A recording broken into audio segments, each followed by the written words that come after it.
warahmatullahi wabarakatuh. Salam sejahtera bagi kita semua. Perkenalkan, kami mahasiswa dari Kampus Institut Ilmu Kesehatan Pneumonia Makassar dari program studi S1 Administrasi Rumah Sakit. Pada hari ini, kami akan menayangkan presentasi. Adapun judul jurnal yang kami analisis adalah The Role of Technologies in Relationship Management and Internal Marketing, a Preliminary Contribution. Nama jurnal Global Research Review. Nama penulis Eduarda Mendes, Bruno Sorsa, Marcia Gonçalves, Claudia Velosa, Isabel Reis, dan Vesco Santos. Beranggotakan 6 orang. Yang pertama, diri dengan nama Megawati dengan NIM 201901067. Yang kedua, Khairunisa Yusran dengan NIM 201901084. Yang ketiga, Miftahul Khairah dengan NIM 201901073. Yang keempat, Agustina dengan NIM 201901095. Yang kelima, Pratiwi dengan NIM 201901058. Dan pemateri terakhir atas nama Almaida Fadilah Qadir dengan NIM 201901082. Pokok pembahasan yang pertama pendahuluan, yang kedua penelitian, yang ketiga tinjauan pustaka, yang keempat metodologi penelitian, yang kelima hasil penelitian, yang keenam pembahasan, yang ketujuh kesimpulan, dan yang terakhir keterbatasan dan saran untuk peneliti selanjutnya. Ini saya akan membahas tentang materi pertama, yaitu pendahuluan, di mana dengan perkembangan TIP, Asosiasi Kesehatan harus beradaptasi dengan metode operasi baru. Teknologi dapat dipahami sebagai seperangkat pengetahuan, khususnya ilmiah, yang diterapkan pada cabang aktivitas tertentu menurut Gottman pada tahun 2004. Pada gilirannya, menurut Viken TLL pada tahun 2011 menyatakan bahwa pengenalan teknologi baru dan teknologi informasi adalah salah satu cara yang ditemukan perusahaan untuk membuat informasi tersedia tepat waktu dan untuk dapat merespon lebih cepat dan efisien terhadap tekanan di sekitarnya. Dalam beberapa tahun terakhir, beberapa sistem informasi telah dikembangkan, diimplementasikan, dan diperbaharui. Adapun pemasaran di organisasi perawatan kesehatan adalah praktik yang relatif baru dan yang mengatakan agar praktik IM berfungsi dengan baik dalam perawatan kesehatan perlu mengikuti filosofi manajemen bisnis menurut Azedo dan Alves pada tahun 2013. Di bidang kesehatan, pemasaran internal terutama berkaitan dengan cara manajemen organisasi, mengembangkan negara pendidikannya, cara mengkomunikasikan perspektif organisasi dan menciptakan sistem penghargaan yang meningkatkan kapasitas dan kepuasan karyawannya menurut Sai 2014.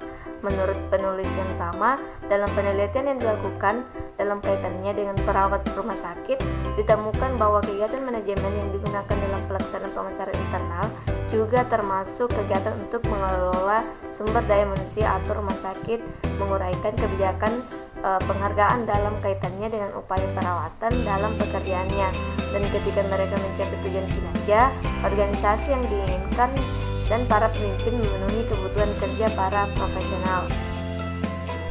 Saat ini lebih dari 60 IS tersedia dalam perawatan kesehatan primer dan perawatan rumah sakit.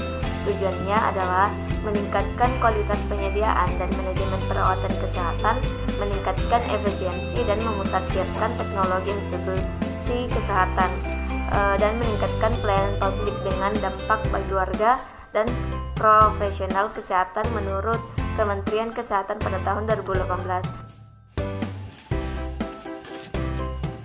Adapun tujuan dari penelitian ini terdiri dari dua. Yang pertama, bertujuan untuk memahami dampak dan peran teknologi dalam konteks rumah sakit.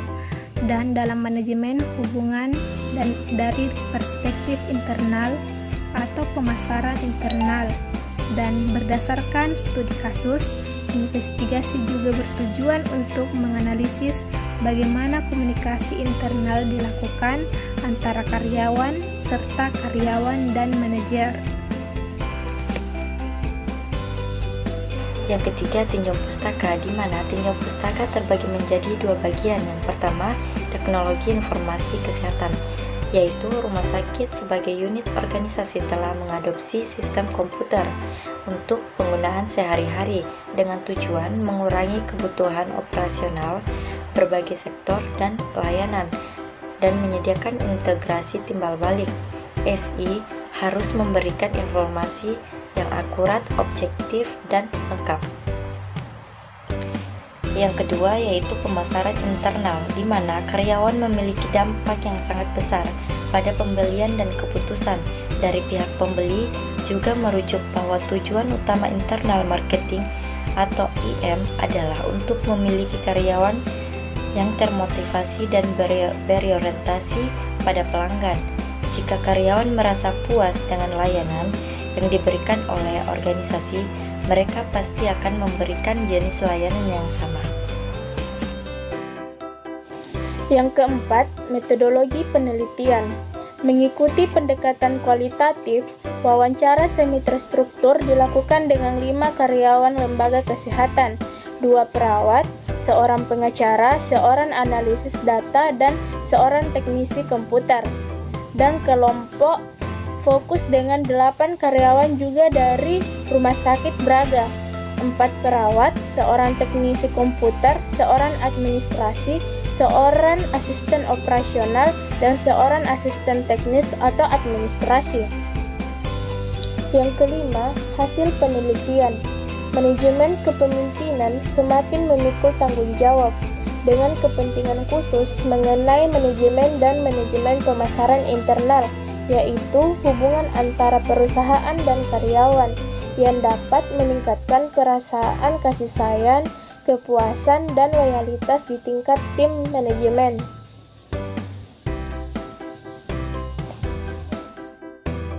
Yang keenam, yaitu pembahasan. Studi ini memberikan kontribusi pada diskusi dan pemahaman yang lebih baik tentang manajemen teknologi, pemasaran atau komunikasi internal, dan pentingnya dalam konteks rumah sakit, realitas rumah sakit Braga yang dapat menjadi referensi bagi rumah sakit lain. Yang ketujuh, yaitu kesimpulan. Penelitian ini menyoroti peran teknologi dalam konteks rumah sakit, lebih khusus lagi di Rumah Sakit de Braga. Studi ini mencakup 5 wawancara, semi-struktur, dan kelompok fokus dengan 8 peserta. Dan dalam hal itu ditemukan bahwa teknologi yang diterapkan secara umum cukup bermanfaat bagi karyawan rumah sakit, menunjukkan hasil yang cukup memuaskan. Kemudian yang terakhir yaitu keterbatasan dan saran untuk peneliti selanjutnya, di mana keterbatasannya yaitu penelitian ini mengikuti pendekatan kualitatif sepenuhnya, menggunakan wawancara semi terstruktur dan pengembangan kelompok fokus. Namun, juga penting dalam pekerjaan di masa depan untuk mempertimbangkan pendekatan kuantitatif, yaitu administrasi survei dengan kuesioner, yang memungkinkan peneliti untuk meningkatkan kekuatan instrumen pengumpulan data dan dengan demikian meningkatkan kualitas hasil yang diperoleh.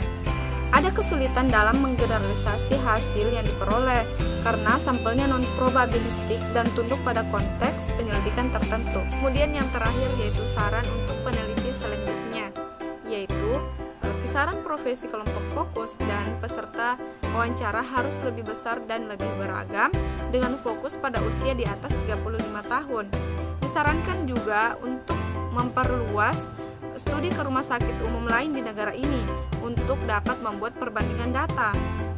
Dalam perspektif interdisipliner, penelitian ini menyajikan kontribusi awal dalam pengelolaan teknologi informasi, pemasaran internal, dan manajemen hubungan, yaitu antar karyawan dan antara karyawan dengan manajemen. Sekian presentasi dari kelompok kami. Mohon maaf atas segala kekurangan. Wassalamualaikum warahmatullahi wabarakatuh.